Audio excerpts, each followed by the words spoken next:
Uy, kagrupo nila yung top 1 natin, oh. Wala na, panalo na yan. Sana all. Madali lang to. Alam ko kung paano gawin. Tara, mag-start na tayo. Go! Ako na bahala magsulat sa Manila paper. Marunong ako mag-calligraphy. Uy, dali start na tayo. Wala pa tayong nagagawa. Huy, mamaya ka na maglaro dyan. Paano ba kasi gagawin, te? Group 2 pa lang nasusulat ko. Okay, so mag-start muna ako mag-research para may magiging basis yung mga magiging answers natin, okay?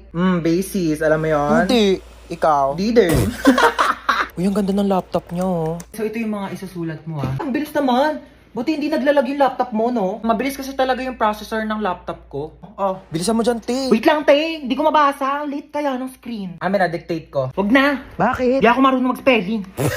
Last 1 minute. Bilisan mo magsulat. Kopyahin mo to, tsaka ito. O para di ka mahirapan. Bakit mo tinupi? Ano, nasira, oh.